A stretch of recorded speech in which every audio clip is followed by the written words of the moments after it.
Oyez, oyez, oyez. All persons having business before the Honorable, the United States Court of Appeals for the District of Columbia Circuit are admonished to draw near and give their attention, for the court is now sitting.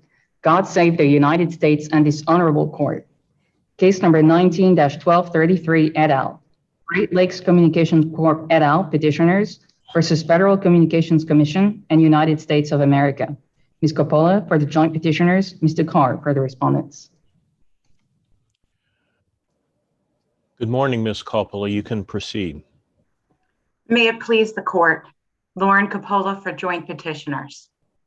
Petitioners ask the court vacate the FCC's 2019 order on access stimulation. And respectfully, this court call demonstrates one of the core reasons why this order should be vacated. Currently, we are all on Zoom's platform.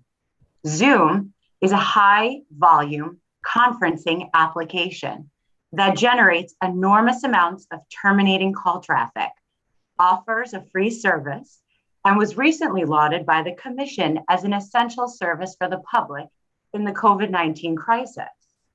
If we were all to dial into this call using phone audio, we would dial a telephone number with a 646 area code, a telephone number connected by a competitive local carrier located in New York, New York.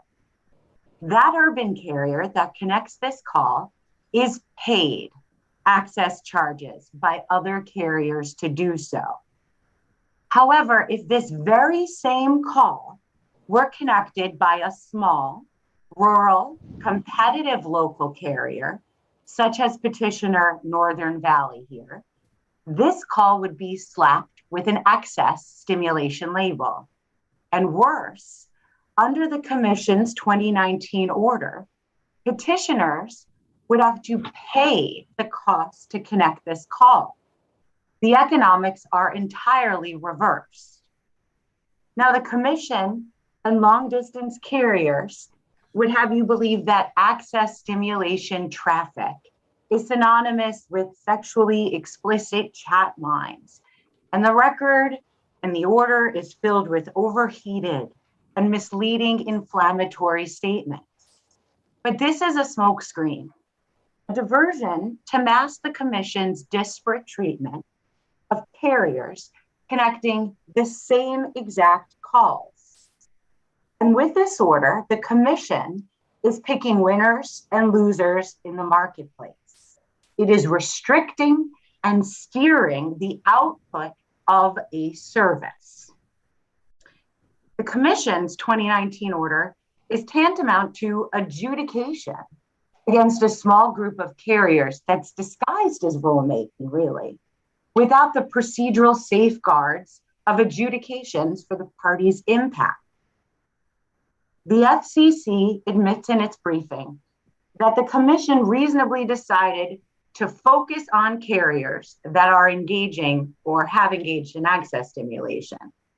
It's an outcome-based rule, a tautology, in fact. Are you saying, counsel, that there's something improper with the Commission regulating and discouraging access stimulation? I mean, hasn't that ship already sailed? The Commission is free to regulate access stimulation, Your Honor, but it has to do so in a lawful manner. And the key here is the Commission used an unlawful rule for a lawful means, and it simply can't do that. And what I mean by that is the rule erases the congressional mandate for reciprocal compensation and thus must be vacated. So Section 251B of the Telecommunication Act requires that carriers provide reciprocal compensation. And instead, the Commission's order, which obliterates the word reciprocal, it disregards the establishment of universal billing keep and creates a special rule just for the targeted carriers here, buy and give away. And why do you say it's, first of all, the FCC relies more primarily on the statutory provision that allows them to prevent unreasonable charges. Number one. Number two, why do you say it's not reciprocal? After all, if you're making a bloody fortune receiving calls, but not responding with equal revenue on making calls, why is that reciprocal? Well, here, Your Honor, there is no reciprocal compensation between the carriers. On each call, on each call. Is that what you mean? That's what I mean. That's what I mean. But if you group the calls together, it's reciprocal, isn't it? It is not, because one carrier has not only to pay to connect calls, it also has to pay to send calls, whereas the long distance carrier here gets paid both ways. And the commission does rely on Section 201B of the Act, but it cannot create an unlawful rule to achieve a lawful means. And so, because the commission exceeded its statutory authority, this rule, this order must be vacated. It should also be vacated, Your Honors, because the order is beyond repair and the deficiencies in it are fatal, as in there is no rational connection between the harm that the FCC is allegedly solving for and the rule. Consumer harm. The best the commission does is cite self-serving allegations of the long distance carriers of harm that these long distance carriers allegedly incurred. But by the time the commission issues its 2019 order, it all but abandons public interest here and says in paragraph 32 of the order that the commission's reversal of economics is warranted regardless of how the long distance carriers use their cost savings, and instead looks to pass on the savings to the incumbent carrier shareholders. Now, there is nothing in the Pro-Competitive Telecommunications Act that permits favoring a carrier's shareholders over a consumer's choice of services in the market here. And so the commission drafted a rule favoring the long distance carrier shareholders and putting anti-competitive blocks in place against a small group of carriers. Forgive me, counsel, but since the inter-exchange market is competitive, and if there's a reduction in the cost for the inter-exchange carrier because of the rule reducing access charges at your end, isn't it, if it's a competitive market, isn't it almost certainly true that part of the benefits of that will be passed on to consumers? Your Honor, the commission would like you to believe that, but we have no data demonstrating that that is true. And moreover, actually, I learned that in college. I understand, Your Honor, and economic theory would make as much sense. However, here there's no data. And here we had 8 years. So in 2011, the commission instituted the CAP, the transformation order, and we had nearly a decade's worth of data to look at to see if it was really true that the cost savings the long distance carriers derived from the reduction in access charges were actually passed on to consumers. And there is no data in the record that such savings were passed on to consumers. And I will refer you again, Judge Silberman, to the commission pointing to the profits to the long distance carrier shareholders. Even if that were true, that would also redound to the benefit of consumers ultimately, since the corporation would have more money to invest in modern technology. And it may, and in the commission, it does have the ability to consider public interest, but here again, you cannot do so by instituting an unlawful rule, a rule that eviscerates reciprocity and uniformity. And I'd like, if your honors has no. But Ms. Coppola, so I mean, the commission, of course, must treat similarly situated parties similarly, but here, hasn't the commission given, haven't they given adequate reasons for their different treatment? I mean, you've repeatedly said that it's unlawful because of the reciprocity point, but what about the commission's reasons for why they are treating the carriers differently? Well, the commission's reasons are not, there aren't really any, they aren't tied to logic. And they create a rule to look at the 21 carriers who they contend are engaged in access stimulation. Excuse me, just a moment, counsel. I'm perhaps getting confused. I thought when you were talking about reciprocity, you were talking about the relationship between the competitive carriers and the long distance carriers. That was your reciprocity point, not the relationship between the competitive carriers and the rate of return carriers. Is that correct? You're correct. You're correct, Judge Silberman. You have a separate argument that the rate of return carriers are being favored over the competitive carriers. That's a separate argument, right? That's correct. And that could be demonstrated, Judge Silberman, by the commission's last minute change of this rule. So getting back to Judge Rao's question, there is no reasonable or logical connection between the change of rules. So between the draft order and the final order, the incumbent rurals advocated for a different rule just for them. And in doing so, now you're going to the notice question, right? I'm also going to the rational basis. Well, let's take them apart. The notice question bothered me. I thought you made an interesting argument, but suppose the FCC had done nothing whatever with respect to the rate of return carriers and had simply imposed the 6-to-1 ratio and the other requirements on transport and switching on your clients. Suppose that had been done. Wouldn't that have been perfectly in accordance with the notice of proposed rulemaking? Well, Your Honor, I think it would have helped fix one of the problems. But again, you'll remember in the notice of proposed rulemaking, the FCC proposed a inversion or a reversion of the economics as an alternative to accepting direct connections.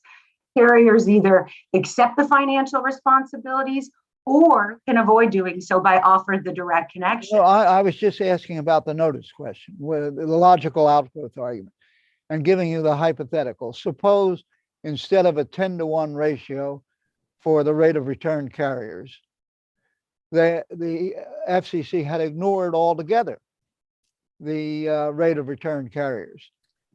That would have been perfectly consistent with a notice. Now you still have an argument whether that would be fair or arbitrary and capricious, but it would certainly been consistent with a notice, right? That's correct on that limited. So if that's true, why is the 10-to-1 ratio any different? If they could have ignored the rate of return carriers altogether with respect to the notice, then why the 10-to-1 makes any difference? The 10-to-1 demonstrates that the commission is treating similarly situated. That goes to the merits of the argument, not the notice question. I'm only focused on the notice. You with me? Yes, Judge. Okay. So I that hypothetical seems to me to undermine your position. Now, with respect to the more substantive question, whether it's reasonable to treat the competitive carriers different from the rate of return carriers, what about the government's argument that the rate of return carriers structurally are in a different position? They don't have anywhere the flexibility of the competitive carriers, because they have a big footprint. So they can't move as rapidly and come up with various, what the government calls gimmicks, to accentuate their access charges.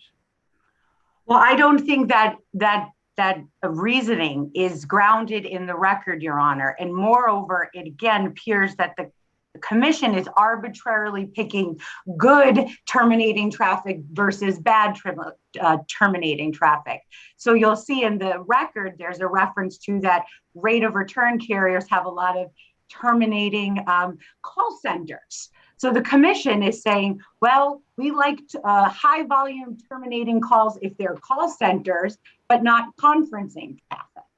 So, and you're providing the rate of, with the difference in the 10-to-1 and 6-to-1, you're providing rate of return carriers the ability to make a profit when it connects this Zoom calls and petitioners cannot.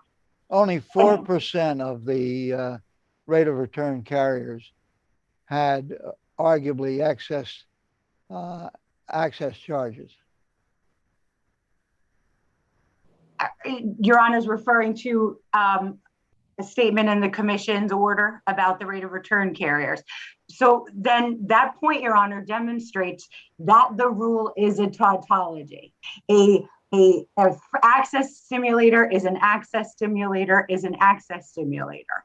And that is not reasonably tied to, one, fixing any public harm, or two, to any reasonable basis to target a group of carriers here. The commission has the ability to regulate access stimulation, as I said before, but it cannot do so through unlawful rules that erase reciprocity and that do away with the notion of a universal bill and keep system. Now, counsel, that gets me to another question. I have to confess, I had a devil of a time understanding the network edge problem. Could you explain it pretty simply? Absolutely, Your Honor. I'll say it even as simply as I can, which is that the FCC has been inconsistent on its position in the network edge. It's been all over the place in this docket. At one point, the order seems to place the network edge for the local exchange carriers that are engaged in access stimulation. I thought they hadn't really decided the network edge. You're right, Your Honor. It's still up in the air.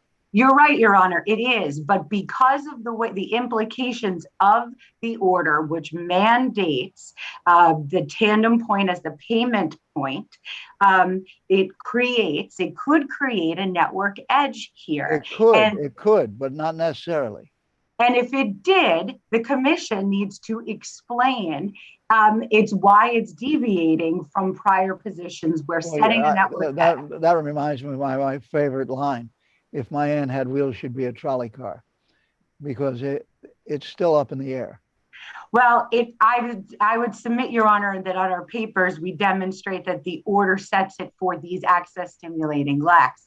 And we should not, again, this is another example of the commission setting an interim rule just for access stimulating local exchange carriers when it hasn't done its job on network edge or moved us all to bill and keep. But special interim rules are slapped on access stimulators. And thus the order should be vacated. And I see I'm over my time. Are there any further questions from the panel? No, thank you. All right. We'll give you some time on rebuttal, Ms. Coppola, and we'll hear from counsel for the FCC, Mr. Carr. Good morning, Your Honors. May it please the court, my name is James Carr. I represent the Federal Communications Commission. Let me start with petitioners' argument that they feel that they are being singled out here by the commission. And they point to a reference in the order to evidence that there were 21 carriers engaged in access stimulation. I'd like to bring the court's attention to paragraph 101 of the order, Joint Appendix 1318. As the commission explains, that reference to 21 carriers was meant to be illustrative. And the commission says at the end of paragraph 101, although this order cites illustrative examples of the types of traffic and types of carriers that have been the focus of many access stimulation disputes, the rules we adopt apply by their terms whenever they are triggered, without regard to the content or type of traffic, e.g. conference calling traffic or otherwise. Counsel, may I ask a question? Yes, Your Honor. How do you describe an access stimulator? What's the definition? An access stimulator is engaged in an arrangement with a high volume calling provider to stimulate terminating traffic in order to increase the access charge revenues that it is receiving. Is the 6-to-1, the 6-to-1 is the remedy that you came up with, right? But but what is the definition of the access stimulator? For purposes of applying these particular measures, the 6-to-1 was meant to be a screen dividing the access stimulator from other carriers that might have. So the 6-to-1 ratio is the definition of access stimulator? As I read the order, I thought there was an implicit assumption that access stimulators were defined somehow otherwise, and 6-to-1 was a remedy to deal with them. Yes, that's right. You're so right. Therefore, what was the definition of access stimulator before you came up with a 6-to-1 as the remedy? Well, the definition of access stimulator is a carrier engaged in arrangements with high volume calling providers to stimulate terminating traffic in order to artificially increase the access charge. But how high? How high? Well, that's where the 6-to-1 ratio. Well, no, but you see, the thing that puzzles me is was the 6-to-1 the definition or the remedy? In other words, petitioner argues you just decided that 21 companies were bad guys, and we're going to levy remedies to deal with them. But why were they the bad guys? Well, how did you define them as bad guys? Well, the commission didn't actually speak to those 21 carriers in particular, but it talked about access stimulation practices. For example, in paragraph 45 of the order, in the past, access stimulation had been accomplished through these revenue sharing agreements. What the commission found after it adopted the 2011 rules, which prohibited access stimulation through revenue sharing agreements, was that carriers were involved in other arrangements to try to stimulate access. For example, an access stimulating carrier that is co-owned with a high volume calling service provider could retain the stimulated access revenues for itself while letting the high volume calling service provider operate at a loss. This was another way in which access stimulating carriers could work with high volume customers to stimulate access. Mr. Carr, I mean, we use this term access stimulation, but I mean, presumably this is just activity that is rational and revenue generating given the FCC's existing regulatory scheme, right? So these companies are making a profit because of the rules that the FCC has set in place and the marketplace that they have created, which creates an incentive to make money in this way. So why is that unjust or unreasonable when it's within the rules that the FCC has set? Because I think, Your Honor, what the commission was pointing out was that these carriers are attempting to stimulate access to increase the access charge revenues into which. But that activity is lawful under the existing rules. Like, there's nothing unlawful about what they're doing under the FCC's own rules. Isn't that correct? But the commission has made a decision in moving to bill and keep to get rid of these access charge subsidies. And the commission's view is that if these carriers are attempting to stimulate access to increase the number of subsidies they're getting, which are above cost subsidies. Counsel, isn't your answer to Judge Rao that where you're not taking the position that the prior practices were illegal. You're taking the position that they were unsound for economic reasons, and Yes. and therefore you want to change it. But you're not taking the position the prior practices were illegal. Well, we have found, Your Honor, that it was an unjust and unreasonable Yeah, practice. I mean, they do, you're specifically acting under your authority to regulate what you say are unjust and unreasonable. That's a fair point. Even though those practices are consistent with the just and reasonable rates that the commission has set. They are, but the commission. So I'm not sure like what the gap is between, why something is unjust and unreasonable if it is in compliance with rates that the commission has set as being just and reasonable. Well, the commission is moving toward getting rid of these access charges because in fact it has found that these subsidies are inconsistent with efficient competition under the Communications Act. And the commission points to that in paragraph 26 at JA 1287. Competition suffers because access stimulation revenues subsidize the costs of high volume calling services, granting providers of those services a competitive advantage over companies that collect such costs directly from their customers. The commission was trying to address this particular problem. It didn't seem fair to have these carriers working with their high volume customers and gaining an advantage over other conference calling companies by being able to subsidize their arrangements. And as they themselves acknowledge in page 20 of their reply brief, they talk about their business model. Free conferencing services are set up so that the conference is free to the organizer, and each consumer pays its long distance fees for the call. Essentially, these services are being subsidized by the long distance carriers and their customers. And the commission believed that that was an unfair competitive practice. And given the fact that the commission is moving away from the access charge model, that it will ultimately transition to bill and keep for all carriers, it felt the need to take action now to prevent carriers from taking advantage of these access charges while they remain in effect. By the access charges, you're including the basic access charge plus the transportation charge plus the tandem switching. Is that correct?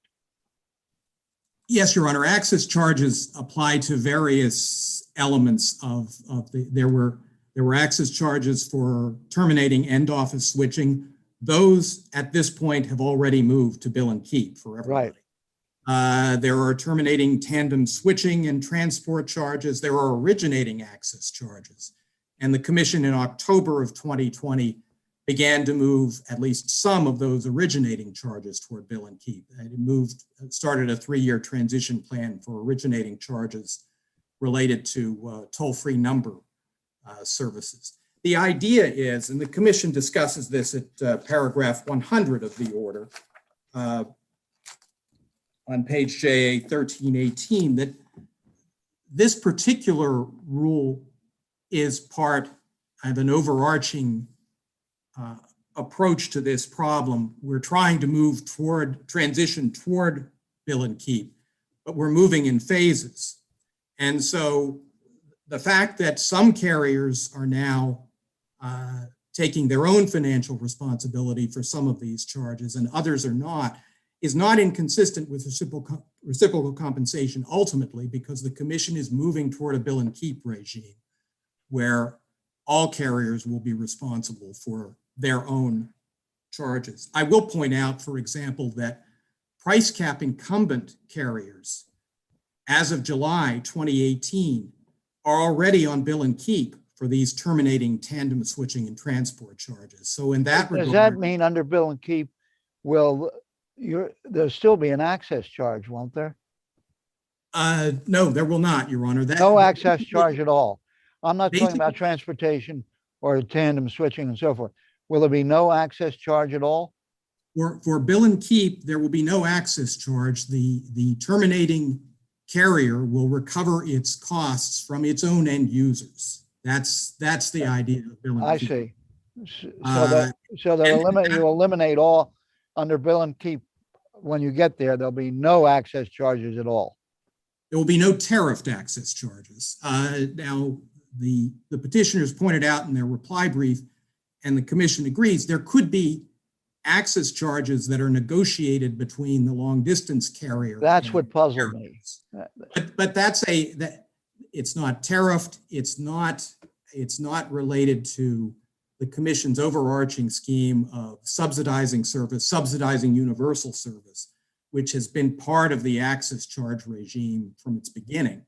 And Congress, as part of the 1996 Telecommunications Act, directed the commission to move toward a more explicit subsidy system, anticipating that there would be free market competition in these local markets and that implicit subsidies would no longer work.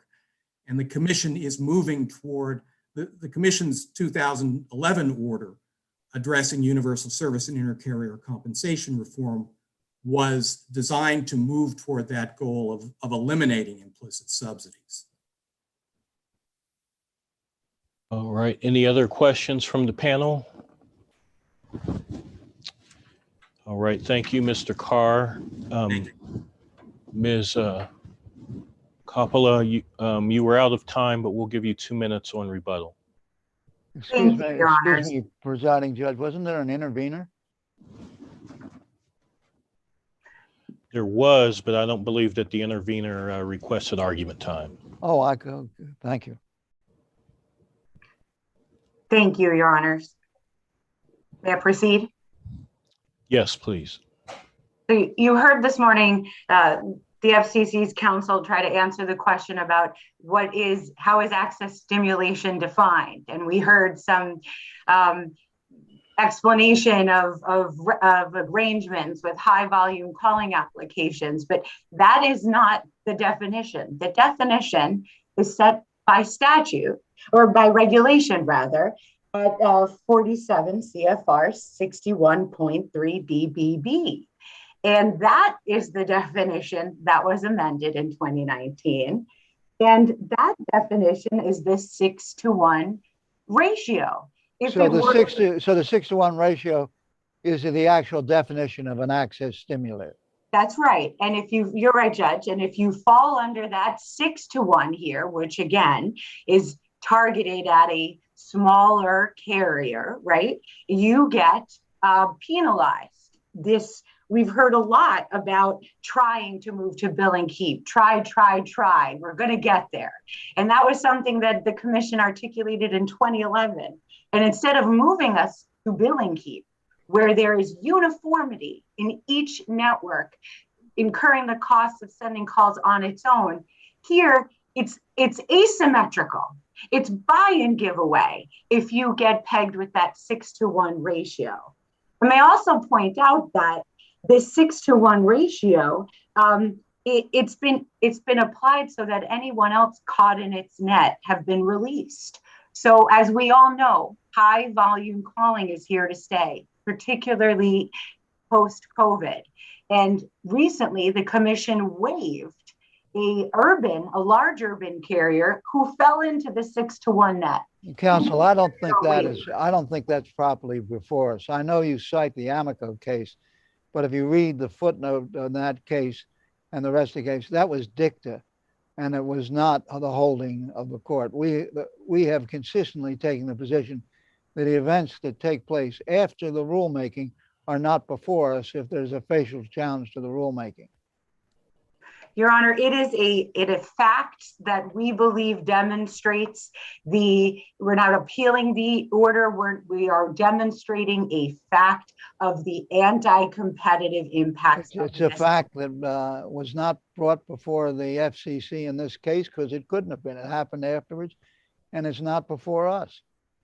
I believe, Your Honor, that the other cases that we cited in the 10th Circuit demonstrate or provide precedent where the court can consider the facts that illuminate what the commission was doing here. All right. Thank you, counsel. We have your argument. We'll take the case under submission. Please call the next case.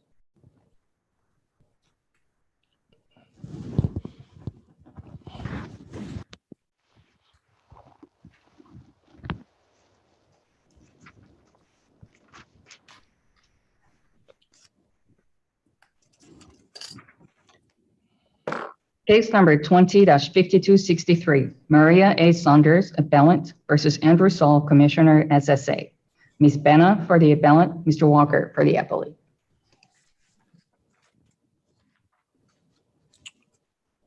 Good morning, Ms. Benna. We'll hear from you. Thank you, sir. May it please the court, my name is Tina Bena. Today I beg for justice for benefits for Mrs. Maria Saunders.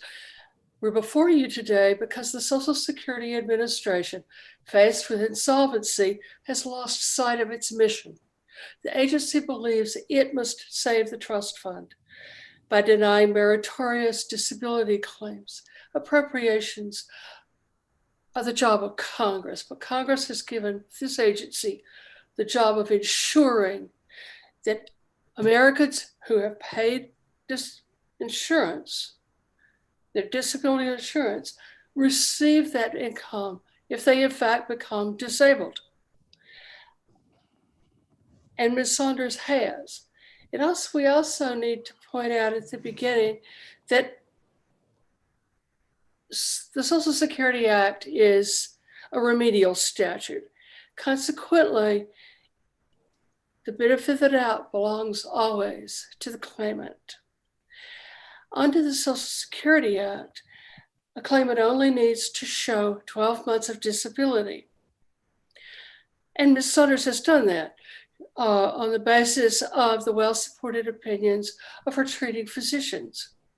Further, she showed that by November 2017, her clinical findings met the requirements for automatic disability under then listing 1.04. Further, Counsel, can I ask you a question about the treating physician opinions? of course. With respect to Dr. Williams, I guess was really kind of her primary care physician. Is that Yes, right? sir. A number of times he saw her perhaps 4 or 5 times during the course of that 12-month period after her fall. And each time he seems to say, she has, certain symptoms, and then he'll say at the end, she can return to work in 6 weeks, or she can return to work on X date. Is that the equivalent of an opinion that he's saying that he believes that her symptoms will subside by that time such that she will be able to do her job? Is that the way that those opinions should be interpreted?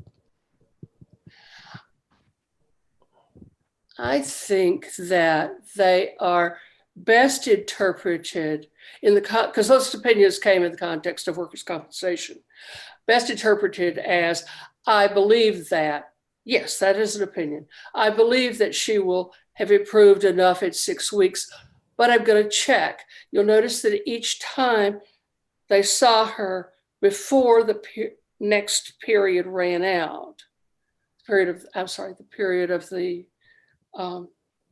opinion, so that what they're doing is extending it. Okay. Well, that did confuse me because I thought that there were instances where he gave such an opinion, but he doesn't see her again until after that time period had passed. So like when he saw her on January 29th, he says she should be unable to work at all until February the 17th. But he does not see her again before February 17th. He doesn't see her again till April the 2nd. Right. So I guess I'm just trying to understand what your view is of how the ALJ should have interpreted those opinions. Those are workers' compensation opinions are, I don't want to say, this is my opinion until you hear from me again, is the way those work. Because the Workers' Compensation Board in the District of Columbia continues to move forward, to move benefits forward and to continue to pay until they decide not to. So it's sort of checking in with the doctor is checking in with the Workers' Compensation Board. The Workers' Compensation Board at the same time is also checking with other doctors. You saw Dr. Brokaw. You saw the doctor who I believe is Dr. Concepcion. It's a rolling, we'll be in touch kind of opinion. All right. I didn't want to divert you from your argument, but I was trying to understand just how those opinions should be interpreted. You can proceed. I hope that helps. Yes, I was also concerned in terms of interpretations that perhaps I had not been entirely clear. When the ALJ found that Mrs. Saunders could return to what she called past relevant work as generally performed, she was really using some other job from the Dictionary of Occupational Titles that did not involve the major tasks Ms. Saunders had of Saunders' actual work, and she couldn't do that. Social Security ruling 8261 specifically states the dictionary cannot be relied on for jobs it doesn't list. And as the expert himself said at hearing, he could only come sort of close. And counsel, I take it that there was nothing introduced in the record of like a job description that the employer had for, hiring somebody into this position. There was nothing like that was ever introduced in the record. There's Ms. Saunders' testimony. Yes, that's typically what's used. Okay. Unless there's reason to doubt it. So the bus monitor job was not her job. We know that. The Social Security ruling 00-04P requires the ALJ to use the actual exertional level of the occupation. There are cases, and the agency has cited some, where the ALJ can carve out tasks if they are peculiar to an individual's specific job. Such as, say, a secretary who's also expected to care for the boss's very active toddlers. That's not generally part of a secretary's job. So that can be carved out. In this case, however, Mrs. Saunders' job, as she actually performed it, was generally performed exactly the same way in the national economy. I think the lead case there is probably Deloche, and it specifically holds that the past relevant work used by the ALJ, past relevant work as generally performed, must include the actual tasks of the job. Deloche is interesting here too, because it also holds that a claimant may overcome any rebuttable presumption created by the dictionary by showing that the actual job was never contemplated by the compilers of the dictionary in 1991. Mrs. Saunders' job was not created until 2006 under the transportation regulations of the Individuals with Disabilities Education Act. Now, you argue that there was another job classification that was more like a child care attendant, sir. Yeah, that was really kind of a more relevant job description.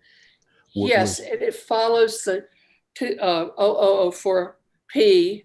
You have to use the correct exertional level, and it follows 8261. The major tasks have to be reflected. The child care attendant position that came from the vocational specialist at the state agency reflects both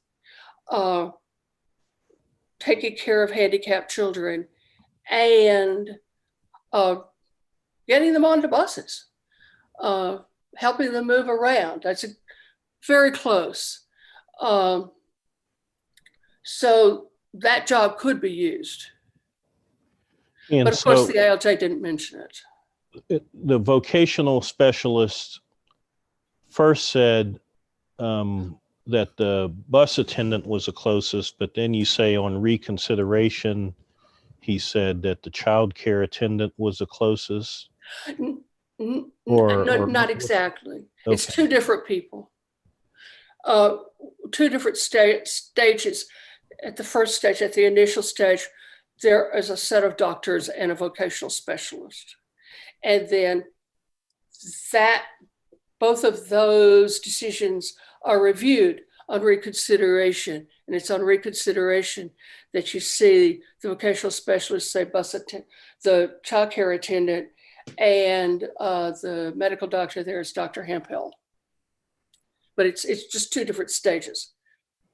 Just like the next thing that would happen is it would go to an ALJ and there would be a vocational expert.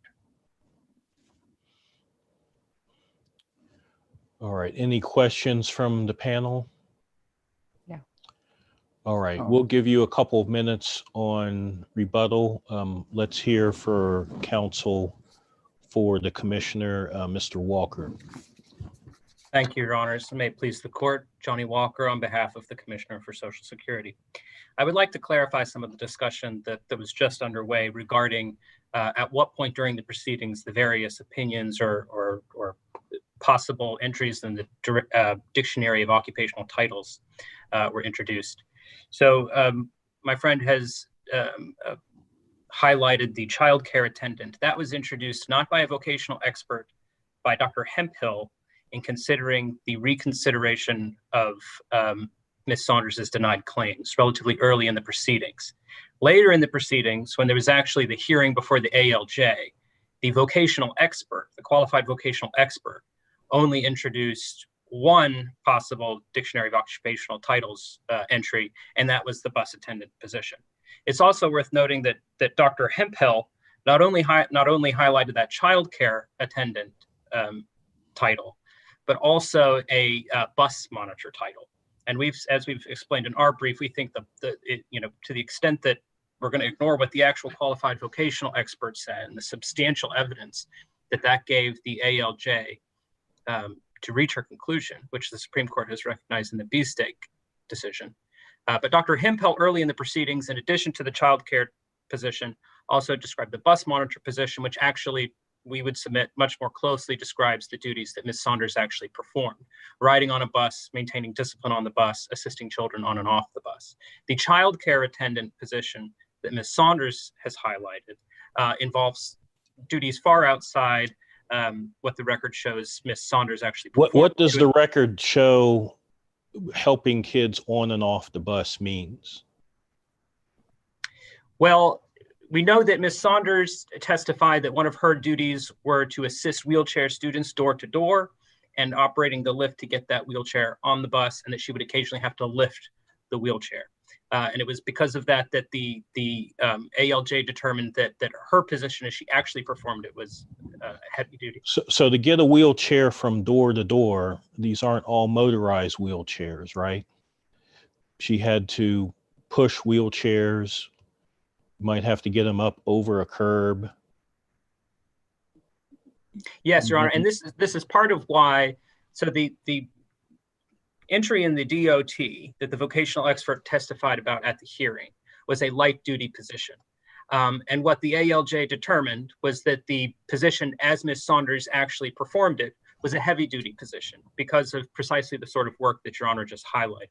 The question— I guess what I'm trying to get at, though, is how can you do that if you can't lift more than 10 pounds or even, or push more than lift 10 to 20 pounds occasionally, and they said push no more than that as well. I mean, I've had to push people around on wheelchairs, and even if you've got children, how can you do that safely so that you don't endanger the child if that's all you're capable of? Well, Your Honor, you cannot. And that's what the ALJ found, that Ms. Saunders could not perform the duties of her job as she actually performed it, which was at the heavy level. But there are two parts to this question.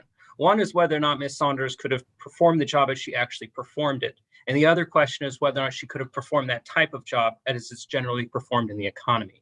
And the bus attendant position that the vocational expert identified at the hearing, as it's generally performed in the economy, is at the light duty. And the ALJ determined based on the medical evidence that Ms. Saunders could perform work at a light duty level. And what bus attendant jobs are there for people who wouldn't have to push somebody around? I mean, what bus attendant jobs are there in the economy for somebody who can only lift 10 to 20 pounds or push 10 to 20 pounds? Well, I mean, that's precisely what there's no obligation to identify a specific position or specific available positions. The question is just whether or not this type of work is generally performed in the economy.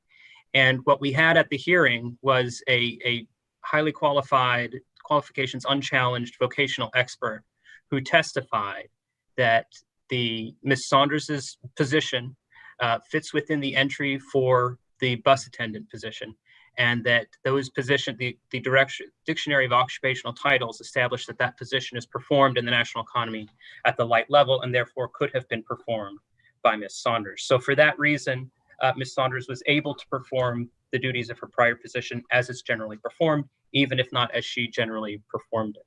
And it's important to note that this is not something that the ALJ came to on her own.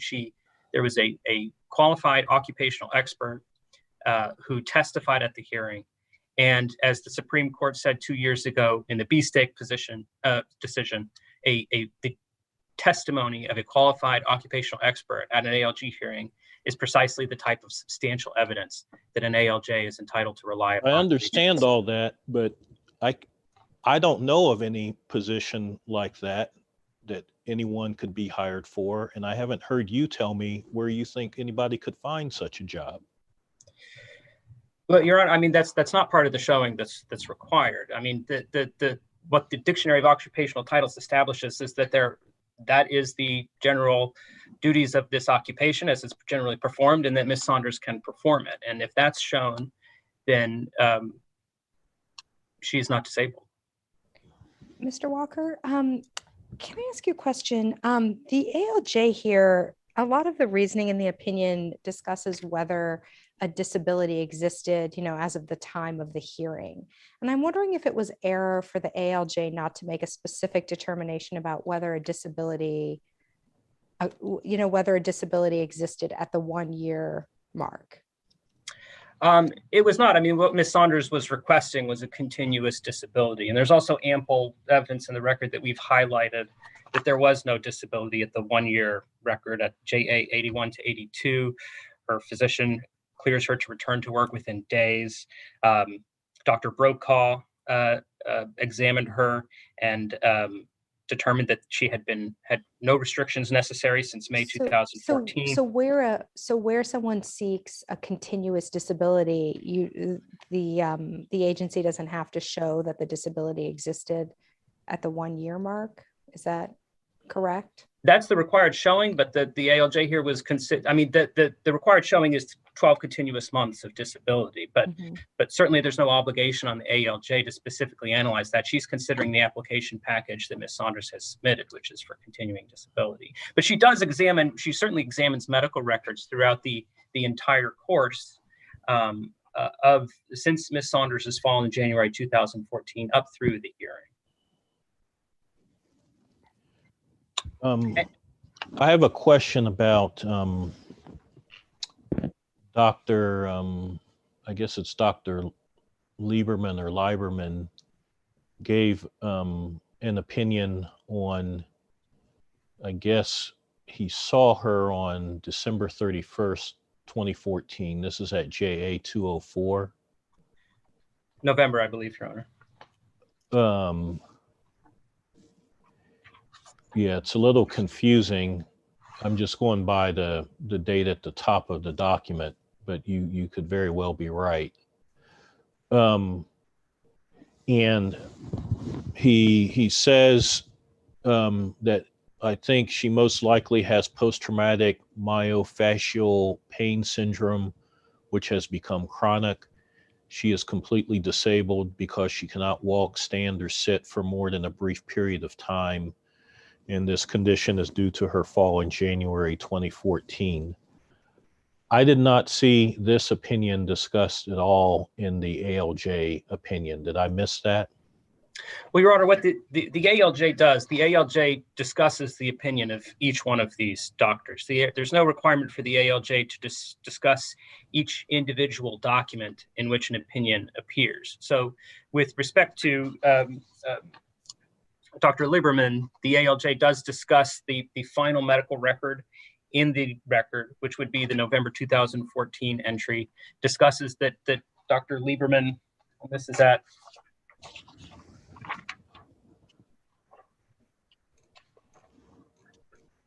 JA7, she does discuss the November 2017 determination that she's permanently disabled. She explains how she's weighing Dr. Silberman's conclusion and why she determines to give it no weight. That's a different. I guess that's a different opinion. I mean, I take your point, but I think that's a different opinion than JA204. But I believe it's the opinion from the same record. I mean, she notes that he does opine that it's from the November 2017 visit. She notes that he has an opinion that she's permanently disabled. She acknowledges that he's a treating source, but finds the opinion vague and gives it no weight for that reason. So the ALJ certainly discusses that. I mean, there's at the end of the day, Your Honor, I mean, there are a number of different, a diverse array of opinions in this record. Some from Ms. Saunders' treating physicians that are contradicted. For example, Dr. Williams, who fills out a disability certificate in September 2017, saying that Ms. Saunders can hardly lift or carry objects and can hardly stand for even an hour. But 3 months before that, sees Ms. Saunders and notes that she is three months before that, examines Ms. Saunders, made findings that she had a normal gait, full strength, normal tone in her arms and legs, no distress, full range of motion without pain. And during 2 visits prior to that, 2 months apart, he made similar findings and specifically documented that she had, quote, no back pain. Those are at JA 297, 288, and 294. So there was a number of different opinions in this record. Some of which are consistent with the finding of disability, some of which are a finding of that Ms. Saunders could work with no restrictions. And the ALJ here reasonably cut a middle path through those and found that Ms. Saunders could work with light duties. So if there are no further questions, please affirm.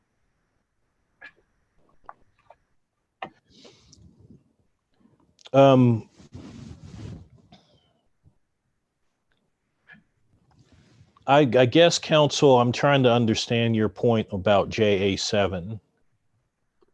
And you're saying that addressed what I was talking about as far as Dr. Silberman's opinion from 2014 that's at JA204. Right, Your Honor. What the ALJ mentions at JA7 from Dr. Silberman was an opinion offered by him in November 2017. Your Honor, the 3 point years later. Yes, the point that I'm trying to make is that Dr. Silberman, I mean, he saw Ms. Saunders regularly, and he largely repeats the same opinion each time that he sees her. The ALJ is not required to address each individual, visit and each individual time that a medical provider articulates an opinion. What the ALJ has judiciously done here is to take the most recent medical record as of the time of the hearing, which expresses Dr. Silberman's opinion that Ms. Saunders has been totally disabled since the time of her accident in January 2014. So Dr. Silberman's opinion is considered. I mean, the mere fact that every medical record is not mentioned in this decision does not mean it was not considered. The opinion is what has been considered, and the ALJ has explained why she provided it the weight that she did. If I may, I note that there's a similar application with respect to Ms. Saunders's argument that some of the opinions of Dr. Williams has been ignored. I mean, Your Honor noted that Dr. Williams provide these successive notes, excusing Ms. Saunders from work for periods of a time. Now, the ALJ doesn't have to consider each one of those notes. The ALJ looked at a letter that Dr. Williams provided towards the end of closer to the hearing, saying that his opinion is that Ms. Saunders was permanently disabled during that entire extended period of time. So each individual document doesn't have to be considered. The opinions are what should be considered, and the ALJ did that. All right, any other questions? No. All right, thank you. Thank you. Ms. Bana, I think you were out of time, but we'll give you 2 minutes on rebuttal. Okay, fine. Thank you.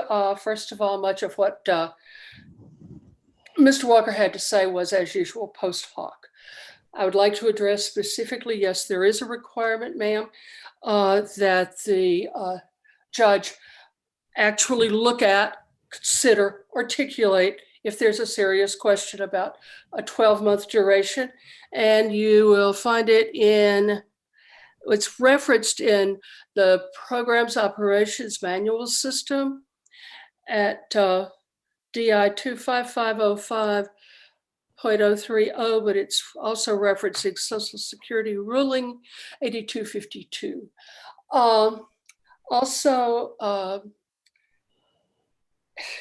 There's so many mistakes. Okay, major mistake number 2 was that Mr. Walker says that the judge does not have to address every opinion. The judge must address every opinion that conflicts with the judge's conclusion. That is in Social Security Ruling 96-8P, near the end, but it's repeated several other places. That's the most prominent one. Of course, they can be grouped, but you have to be careful when you're grouping, because you're talking about 2014 and you're over there, and 2017 over here, and the different time frames, different symptoms. The expert qualifications, yes, BISTIC says that experts are experts. BISTIC doesn't say that they're infallible, thank goodness. And he made a mistake. He just forgot. And yes, sir, they do. They have to help children who are walking on double braces and fall.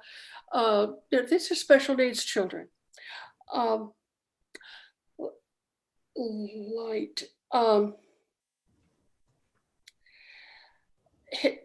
Mr. Walker's confused about light work. The judge could not find this work was light. First of all, because she's using a dictionary of occupational titles job that is not, obviously not, Ms. Saunders' job. Second of all, under 004P, it specifically says you cannot take an occupation and say at medium and then call it light, which is exactly what happened here. Occupations are funny. If the dictionary of occupational titles, if you look at those, the first 3 digits of those ridiculously long numbers, those denote the occupation. In this case, the child care attendant that you asked about is the first 3 digits of 355. That means health attendant. The job designation for the bus monitor is 372, which is for security guards. All right. Mix and match. All right. Well, I think we have your argument. We will take the case under submission. Thank you. Thank you very much. Judge Wilkins, could I have a brief recess? Just give me a couple minutes. Yes, we will take a 5-minute recess. This honorable court will now take a brief recess.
letting IT know we can proceed again.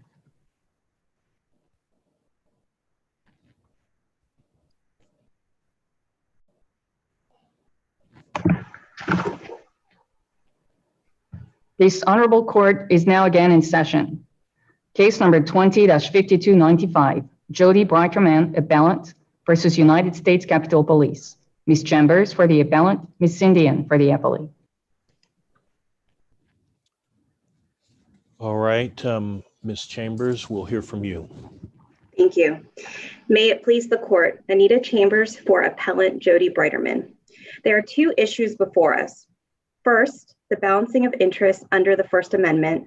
Second, the standard for comparator evidence under Title VII. As to the First Amendment claim, the underlying facts are critical. On January 29th, 2015, a male officer left a loaded handgun in a restroom of the Capitol Visitor Center. Counsel, may I suggest that we have read your briefs, so we're familiar with the facts. Yes, Your Honor. I'll skip ahead. As it relates to the First Amendment claim, in construing all facts in light most favorable to Breiterman, Breiterman showed that her interest outweighed that of the government. In Hall versus Ford, the DC Circuit instructed. Before we get to that argument, can we get to whether or not under Garcetti, she's speaking as a private citizen? Because isn't this an instance where the same as Garcetti, she's disclosed something that she has specifically been tasked to investigate? I mean, this was her job. She was doing her job by taking this photo. In this photo that was disclosed, isn't it completely akin to the memo that was disclosed by the prosecutor in Garcetti, and therefore outside the protection of the First Amendment? Your Honor, I think that this case is distinguishable from Garcetti for a few reasons. And first, I just want to point out as a preliminary matter that the lower court did find that Breiterman was speaking out as a private citizen on a matter of public concern. But going to your question. Well, we review all of this de novo, so. Yes, Your Honor. And so Breiterman was one of several officers who reported to the scene and took a photo. Several other officers took a photo. The actual incident is different than the memo in Garcetti because the event was in a publicly viewable space. So it wasn't that a Capitol Police officer could be the only person taking that photo. Anyone who had access to that bathroom could have taken that photo, could have viewed that photo. And so in that way, the actual subject matter is distinguishable from that of Garcetti. But the matter was under investigation. So disclosure of a matter that was under investigation seems to be contrary to the powerful government's interest. Well, Your Honor, Ms. Breiterman didn't know whether or not the matter was under investigation. She was never contacted. She was never told that there was an investigation. And the officer who left the gun was carrying the gun and on duty just days after. So she did not know that there was an investigation. Further, the record shows that there are other comparators who took photos, for example, of a car crash where there was an active criminal investigation, and Capitol Police did not demote those officers.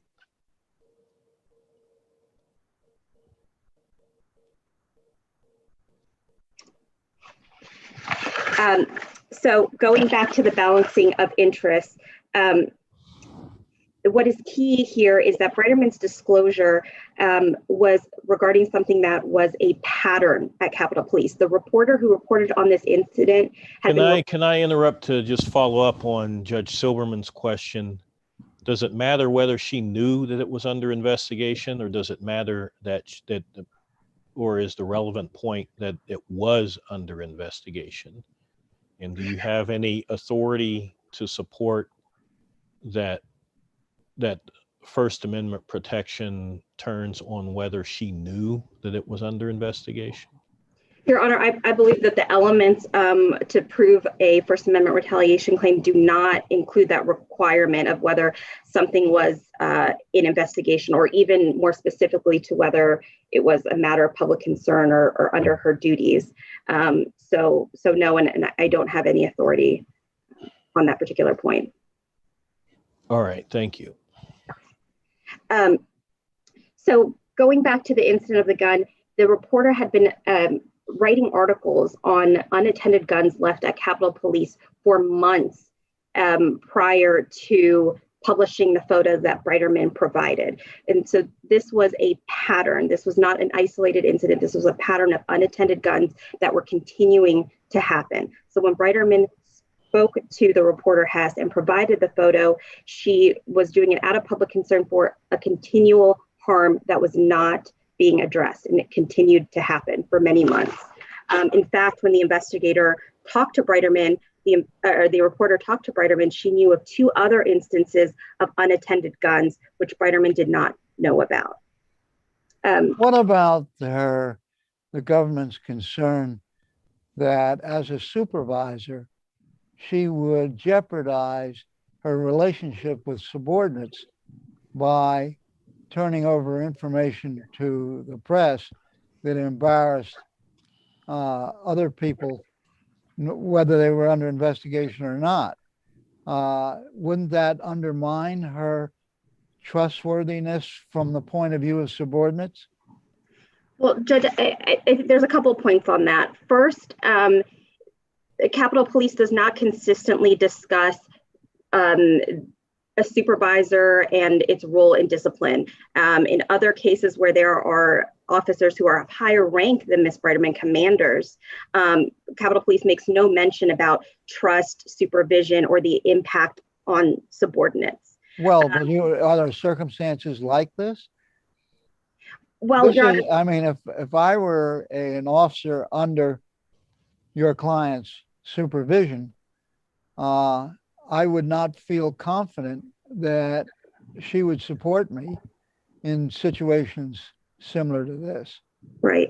Well, Your Honor, Ms. Breiterman before this had occurred had been an officer, had been a sergeant for 13 years and was very well regarded, as the record shows. So this was truly a matter of a very public safety issue that was continuing to be a problem that she spoke out about. And so that's the difference. And I understand your point about trusting a subordinate, but again, this reporter also— the subordinate trusting the supervisor. The subordinate trusting the supervisor. Well, I think that Ms. Breiterman's track record of the past 13 years and the fact that she was a sergeant speaks for itself. And also this officer who left the gun was not one of her subordinates. It's true, but if I were one of her subordinates, I would feel vulnerable to similar treatment. Isn't that logical? Yes, Your Honor, but when other supervisors have done things like solicited sex in a text message to a subordinate, Capitol Police did not raise the issues of trust or trusting a subordinate and did not demote that commander. So I agree with you, but Capitol Police has not been consistent in the way it administers discipline. You make a point, incidentally, of how much time it took as indicating a procedural irregularity. But isn't it possible that the government was thinking, this is a touchy case, we have to put a lot of attention to it, and reasonable men and women could debate on what the proper remedy was?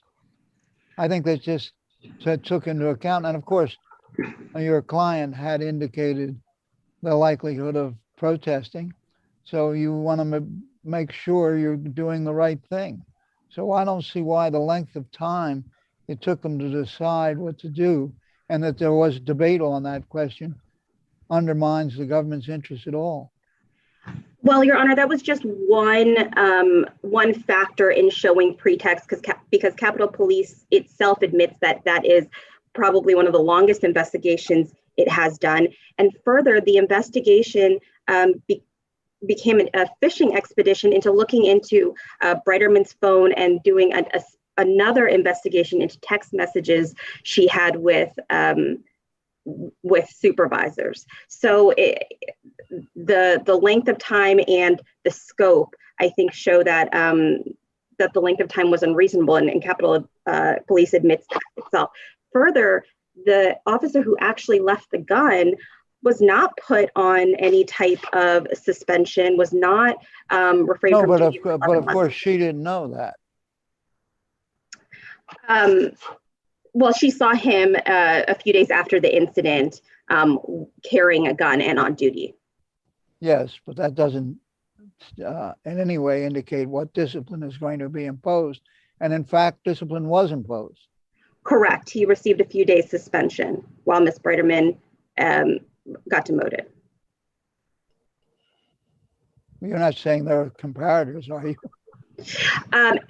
This particular comparator, no, Your Honor. In the record, we provided other comparators, including people of more senior rank than Ms. Breiterman. Can you just explain why the emergency suspension was a procedural irregularity? Yes. Capitol Police testified that emergency suspensions are rare. They're limited to very specific situations that did not meet Ms. Breiterman's situation. But for Ms. Breiterman, they put her on emergency suspension and then kept her on suspension for 11 months. So it's by Capitol Police's own admission that this is unusual. And was she put on emergency suspension for 11 months, or she was put on emergency suspension for a day and then put on administrative leave with pay for 11 months? The latter, Your Honor. It was initially an emergency suspension, and then she was put on paid administrative leave, where she had to stay at her house during working hours and not leave. And paid administrative leave is not a procedural irregularity, right? Correct. The issue is the length of time, the 11 months. So the irregularity is using emergency suspension to initiate things and having the administrative leave with pay last for 11 months rather than what? I mean, how long was it supposed to last under the procedures? Well, I think the procedures don't specify a time frame, but all other comparators that were in the record, the record doesn't show anyone else on administrative leave for anywhere near 11 months. If anything, the officers just received a few days suspension or lesser punishments like written warnings. And just one point, if I may, what is critical is that the information that Ms. Breiterman was trying to disclose, it was embarrassing. It did paint Capitol Police in a negative light, but that is why it's so important that the First Amendment protects this type of disclosure. This type of information is helpful for the public to know. It's helpful for public safety. In fact, Capitol Police and Congress tried to enact things in light of learning of this information. So though it may have been embarrassing to Capitol Police and negative, that is precisely why it is so important to protect. Counsel, one of the things that puzzles me, and I see very little in the case law that illuminates it. I think there's only one case we could find where the matter was even mentioned. Does it make any difference whether someone openly expresses a view as opposed to whether one leaks to the press about a fellow officer?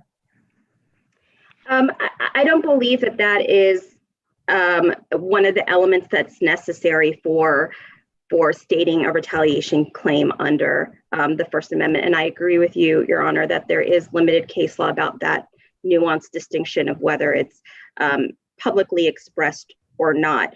In this case, Capitol Police asked Breiterman if this was her photo. She admitted that it was. And so ultimately, Capitol Police and many of its officers knew that the photo that was in the article was from Breiterman. Judge Rao, I apologize. I may have been interrupting you while you were about to ask a question. Did you have a question for counsel? No, that's fine. Thank you. I see I'm over my time. All right. If there are no further questions, we'll hear for counsel for the Capitol Police, and we'll give you a couple of minutes on rebuttal, Ms. Chambers. Thank you. Thank you. Good morning. May it please the court. My name is Kelly Sindian. I represent the United States Capitol Police. This case is about a management employee who believes that she had a unilateral right to disclose confidential information she obtained on behalf of the department to the media without prior authorization and in direct violation of the department's policies. As a result of her actions, she was disciplined. Judge Kelly reviewed this case below and determined that the First Amendment did not preclude the department's discipline in this matter. Judge Kelly also determined that appellant failed to produce any facts, any material facts showing a dispute as to whether the appellant was discriminated against or retaliated against in violation of the Congressional Accountability Act. Now, Ms. Chambers has argued that this case only concerns two issues, whether the department's interest outweighs those of Ms. Breiterman's, and whether the comparators in this case were appropriately similarly situated for a jury to reach the question as to whether Ms. Breiterman was discriminated against. I submit that those are not the only issues in this case. As Judge Wilkins correctly pointed out, Garcetti, in the case of Garcetti, the Supreme Court determined that where an individual speaks as an employee, as opposed to a citizen, the rights of the First Amendment do not apply to restrict an employer's actions as to that individual. And the reason for this is because what the First Amendment... Excuse me, counsel, isn't that a somewhat slight overstatement? I don't believe it is, Your Honor. And the reason why is because what the First Amendment does is it allows an employee, irrespective of their status as a government employee, to speak on matters on which they would be allowed to speak on anyway as a citizen of this country. And so when you have an employee who instead is reporting about issues related to, and I shouldn't say related to, but specifically reporting on issues as a part of their job, the department gets to determine how that is done. The department gets to determine who it's done for. The department gets to determine whether that information is provided and in what form. And here you had an employee who was responsible for investigating a matter, in this case, an unsecured weapon in a bathroom at the Capitol. That employee went to the scene as part of her job. She documented the scene. She took notes on the scene and she took a picture. And then she provided that information to a media outlet without any consultation with the department, despite a specific restriction that requires officers to run such media inquiries through the department's public information office. Ms. Sindian, doesn't the public have some interest in knowing about, potential problems with safety in the Capitol Police? I mean, should we think about that as a matter of public interest on which Ms. Breiterman was trying to get information out to the public? I would argue that the public interest, the interest of the public or the interest of Ms. Breiterman in disclosing the information doesn't become an issue unless we determine that she's speaking on a matter of public concern. So while the public may have an interest in public safety concerns, such as an unsecured weapon in the Capitol, that doesn't become a factor unless we first determine that the information that Ms. Breiterman was communicating to the media specifically concerned a matter that she would speak to anyway as a citizen, rather than... Let me ask a question, counsel. Suppose instead of providing the picture to the press, Ms. Breiterman had volunteered to testify before Congress because the incident had been disclosed in another way. And she had volunteered to testify before Congress because she thought it was a systemic problem. Would she be demoted? Would she be subject to discipline? I think the example that you've come up with, Your Honor, concerning a congressional hearing in which she's required to testify or volunteers to testify. No, she volunteered.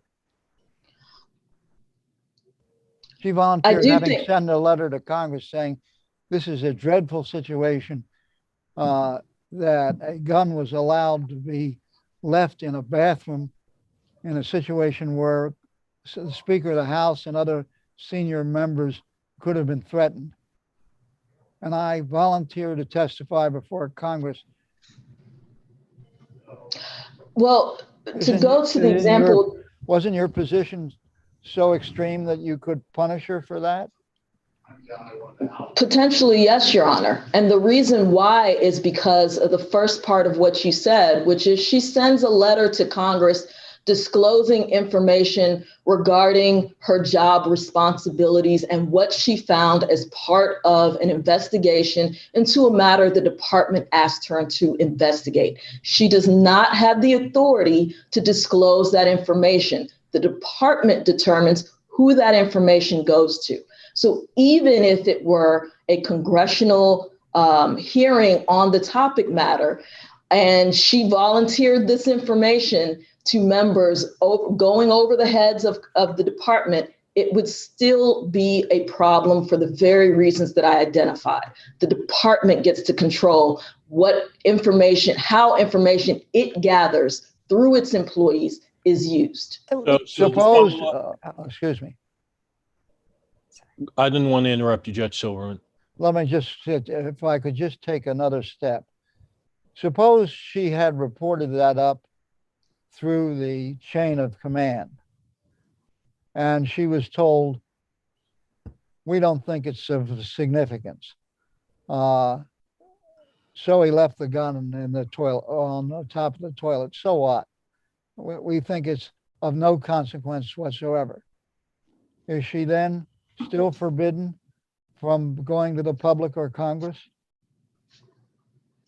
Well, to be clear, what she's forbidden from doing here is revealing evidence and information she gathered as part of an investigation that she was directed to gather. That's what she is prevented from doing under the Garcetti test.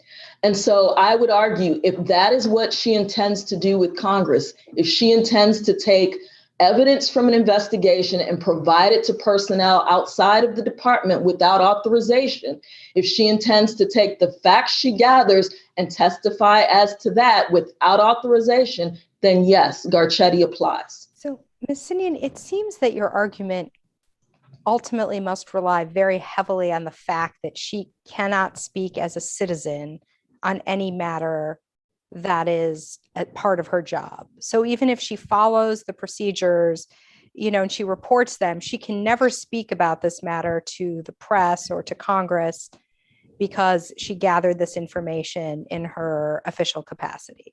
I mean, is that your position? So to be clear, I want to make sure that we're not being overly broad here. So what I'm saying is it's not any matter related to her job, because there is case law that suggests that you can speak to issues related to your job. What I'm suggesting is in this instance, she developed a work product for the department. She went out, she gathered information, she investigated, she created a work product in the form of a photograph, and she took that information and that work product and released it when she did not have authorization to do it. That is the problem in this case. Now, if she were to, in some other way, speak about concerns she had about public safety issues that didn't concern the factual matter that she gathered on behalf of the department, there may be some reason to believe that that speech would be speech of a citizen. But here, there is no evidence that what she was speaking about had to do with the same speech rights that would be available to any citizen by virtue of them being a citizen. What she was speaking to specifically had to do with the documents and work products she gathered on behalf of the department while investigating a matter. And that's where she ran into specific issues because we have a policy that prevents her from doing exactly what she did. And I want to be clear as to why this policy exists. The department does hundreds of investigations, hundreds. And we cannot have a situation in which employees are determining because they feel there may be a concern and they only have a small view of the picture that the department itself has. They have a very narrow view as to what is happening in the department. And so making a decision ad hoc that they are able to disclose whatever they choose to disclose because it may be of interest to the public is detrimental to the mission of this organization. Let's suppose there's an officer whose duty was to respond on January the 6th and responded. And that officer, she has concerns based on what she saw on January 6th as far as security failures, et cetera. And she takes those to the press. Are you saying that officer is or is not speaking as a private citizen? So that's a great example, Your Honor, because that's exactly what has happened after January 6th. We've had a number of officers speak to the press about their experiences on that day. And those communications are protected because what they're speaking about is not a work product they created on behalf of the department. What they're speaking about is an experience that they had on that day that was very public. That's what they're speaking about. What they're speaking about is their opinions as to the department's successes and or failures.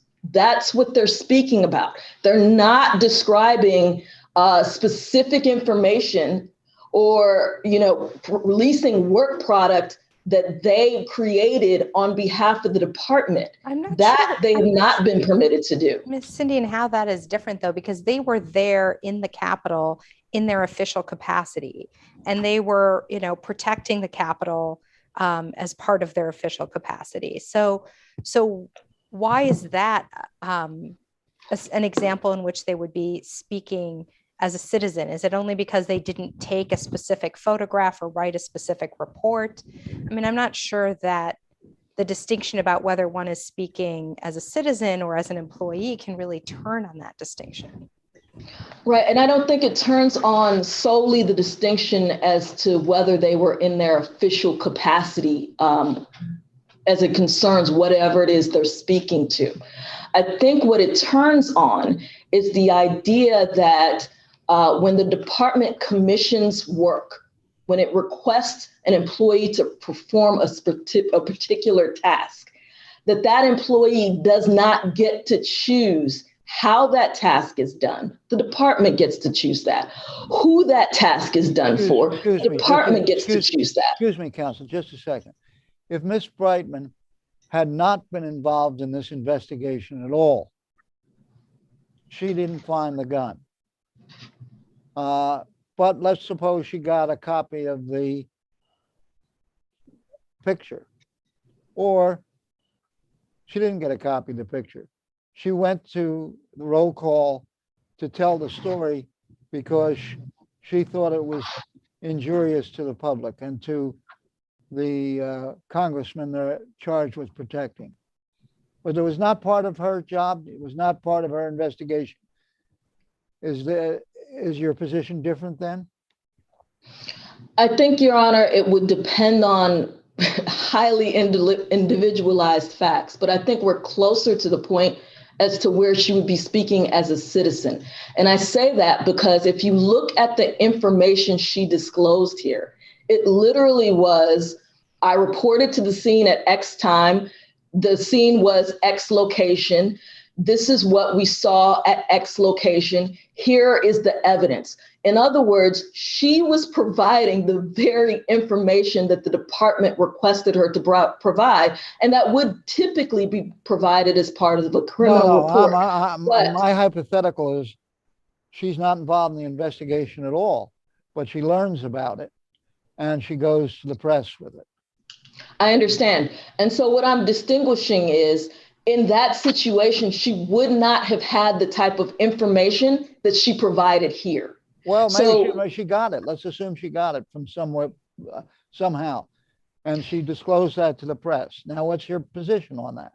My position would be that she's still disclosing information the department commissioned from an officer. So the fact that she received it from the officer who was actually investigating and chooses to disclose it, she's still speaking as an employee.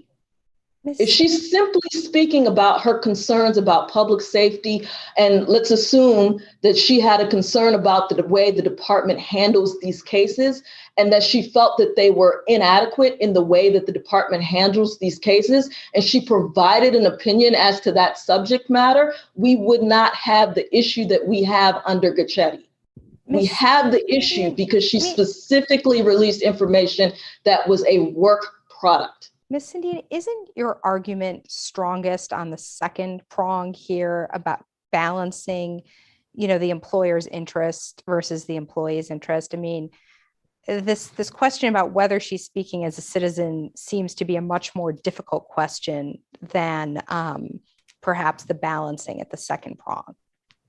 I do think that our interests as the department far and vastly outweigh Officer Breiterman's interest in speaking on this topic matter. And I want to go back to what Judge Silberman noted earlier.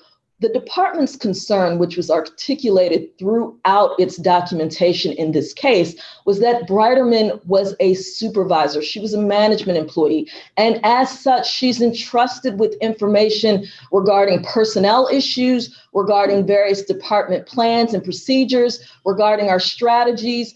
And given that she took it upon herself to disclose this information to the media, that really undermines the department's utility for her.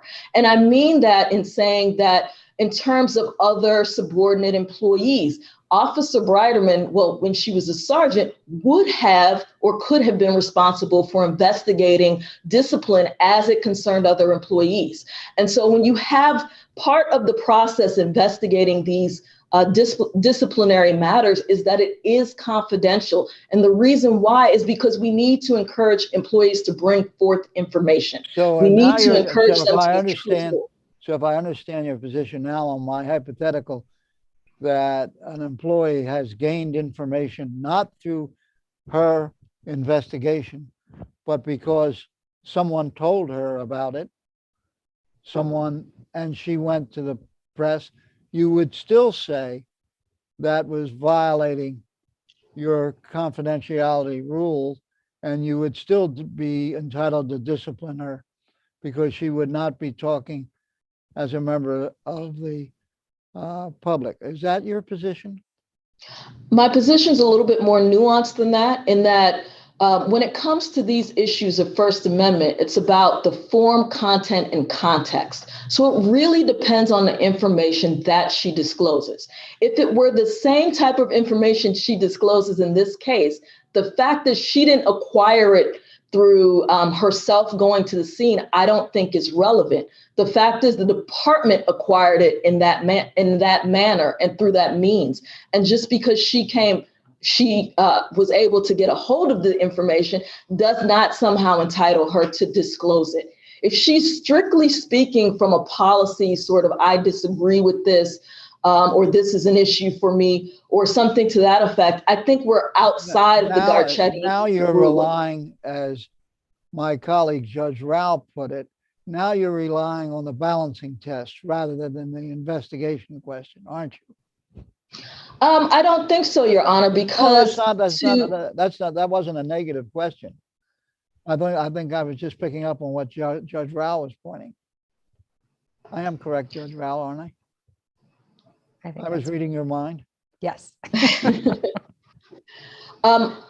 I will say, I don't think that for purposes of determining whether someone is speaking as a citizen or as an employee, it's not a matter of the balancing. It is a matter of determining what it is they're speaking about, the content, the form, and the context. And so to the extent that she's still providing information that was concerned this investigation, that were the details of this investigation, to be more specific, she's still within the Garcetti realm. Whereas if she's speaking from sort of an opinion, a place of opinion, such as the officer, the detective in the Hawkins matter, that is a different, inherently different type of speech that's seen as requiring and necessitating the highest level of protection. That's not what this was. This was disclosing direct information she obtained from an investigation. That's what she did here. And for that reason, she falls under Garcetti. I do see that I'm well past my time. So I will, unless there are further questions, I will stop here. All right, any further questions from the panel? All right, thank you. We'll give Ms. Chambers 2 minutes in rebuttal. Thank you, counsel. Thank you. So Ms. Indian talked about the form, content, and context of the information being disclosed. The gun was left in a public bathroom at the Capitol Visitor Center. Therefore, it was not an area that only Capitol Police officers could access or would have access to. Breiterman was one of several officers who reported to the scene, and she took her own picture of the gun, as did several other officers. After that, Breiterman heard nothing about an investigation. She wasn't interviewed. So to say that she was part of an investigation or received the information from the Capitol Police or that this information was confidential, that's simply not in the record. Also, you happen to have any knowledge as to why an officer left a gun on top of a toilet, a loaded gun on top of a toilet?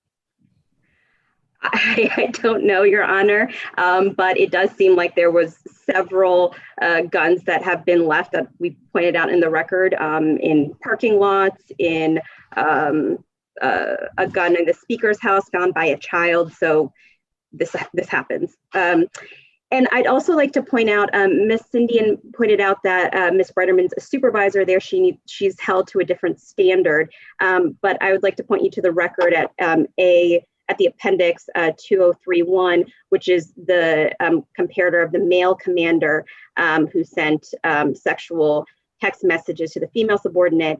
And Capitol Police said that the male's actions, quote, violated the department's trust and damaged its credibility, but he got a 20-day suspension. And then just very quickly, there's another comparator who was an officer, but he took a photo of an active crime scene, posted it on Facebook. There was a criminal investigation. It was a fatal car crash, and he only got written warnings, and there was no discussion about his rank or titles. Thank you. Thank you. We'll take the matter under advisement. Thank you. This honorable court is now adjourned until Wednesday, May 5th at 9:30 a.m.